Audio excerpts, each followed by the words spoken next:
ने घटना का वर्णन किया और कहते, कौशल्या मेरी आंखों के सामने एक फिल्म से एक नाटक सा था। कौन सा?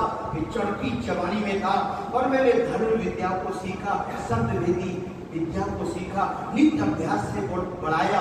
एक अभिमान गुरु अहंकार मेरे मन में आया, उसका परीक्षण करने के लिए चांदनी रात में धनुष मान लेकर घोड़े पे सवार होकर मैं सरयू के किनारे निकल गया। एक आवाज कान में आई, मैंने बाण निकाला, धनुष पे चलाया, लक्ष्य बना के छोड़ा और उसके बाद एक करुणा भरी आवाज आई, हाय माँ, हाय पिता, मैं कहाँ? मेरे का जख्म पाप हुआ। ये तो किसी नौजवान की आवाज है। और मैं जब दौड़ कर गया सरयू के किनारे, एक नौजवान छटपटा रहा था और वो कहता, राजा दशरथ मैं आपको जानता हूँ, मैंने आपका क्या बिगाड़ा? तुमने एक बाण से 3 मृत्यु कर दी। मैं घबरा गया, कौशल्या मैंने कैसे? एक तो मैं मर रहा हूँ और 2 मेरे माता पिता पानी के बिन प्यासे ही तड़प तड़प के उनके प्राण निकल जाएंगे, 3 मृत्यु हो जाएंगे। एक काम करो, मेरे प्राणों के बदले तुम मेरे माता पिता को पानी जाकर के पिला दो। राजा दशरथ ने कहा, कौशल्या मैंने कहा मुझे माफ कर दो, मैं क्या कहता हूँ, पर जाओ जल्दी जाओ, कहीं उनके प्राण न निकल जाए, पर पानी पिलाने से पहले बोल मत जाओ।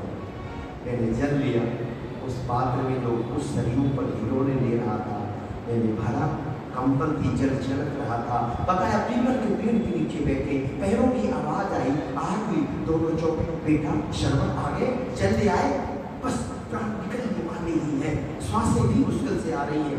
बेटा बेटा आवाज में चुप था, तुम कौन हो? बोलोगे नहीं तो पानी नहीं पिएंगे।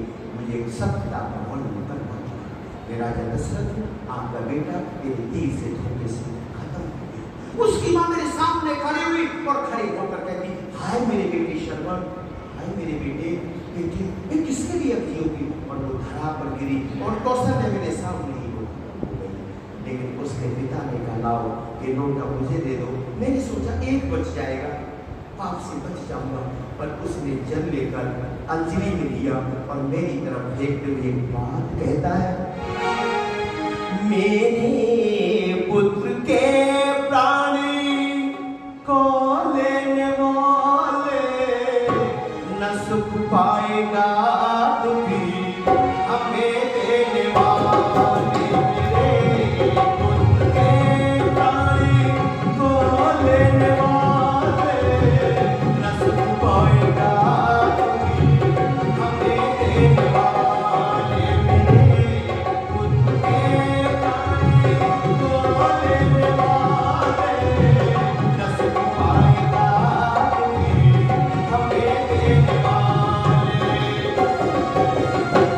कर्म करने से पहले सोचा ना विचारा, ना समझी तेरी दुख का कारण हमारा। मुझसे तो कहाते मन करने वाले न सुख पाएगा हमें देने वाले। मेरे पुत्र के प्राण को लेने वाले न सुख पाएगा हमें देने वाले। अंधों की नौटी का शरीर हमारा, अंधों की नौटी का शरीर हमारा। बेटा भी कौन देगा सहारा, चला छोड़ हमको तू किसके सहारे। न सुख पाएगा दुखी हमें देने वाले। मेरे पुत्र के प्राण को लेने वाले न सुख पाएगा दुखी हमें देने वाले। और उसने कौशल्या का, जैसे मेरे पुत्र के वियोग में मेरी पत्नी ने प्राणों को त्यागा और मैं भी बिन पानी के प्राणों को त्याग रहा हूं। लेकिन एक दिन राजा दशरथ तेरे सामने भी आएगा, तू भी पुत्र वियोग में इतना छटपटाएगा जिसका अंदाजा तुझे आज नहीं उस दिन होगा। और उसने पानी फेंक दिया और वो भी धरा पर गिर गया और खत्म हो गया। कौशल्या, मैं राम की बिना जी नहीं सकती, मेरे प्राण निकल गए। और इतना कहते कहते राजा दशरथ ने इस दुनिया को त्याग दिया। राजा नहीं बचा, रंग कोई बचा नहीं है। वहां जैसा किया वैसा फल मिलता है। सुख दुख का लंबा खेल क्या अजब बनाया है, दिल करनी का नक्शा तेरे सामने आया है। सुख दुख का लंबा खेल क्या अजब बनाया है, दिल करनी का नक्शा तेरे सामने आया है। तेरे पिछले कर्मों का उसी पर हिसाब है, उसी पर हिसाब का आदि भी है और कली भी रहेगा, और कली भी रहेगा। दुनिया में सबसे पहले अमर ओमी नाम था, अमर ओमी नाम था। आदि भी है और कली भी रहेगा।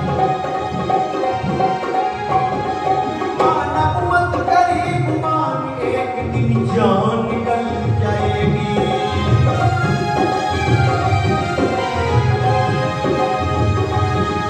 मानव मत करीब मान, एक दिन जान निकल जाएगी। तेरी सजी सजाई काया मिट्टी में मिल जाएगी। तेरी सजी सजाई काया मिट्टी में मिल जाएगी। आत्मा कल्याण है तो, आत्मा कल्याण है तो ओम का ही ध्यान था, ओम का ही ध्यान था। आज भी है और कल भी रहेगा, और कल भी रहेगा, और कल भी रहेगा।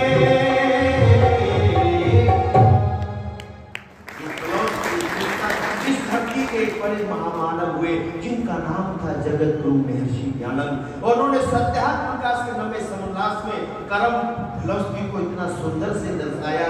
उसे पढ़ने की जरूरत है। 2 लाख ऋषि के चरणों में बात समाप्त है।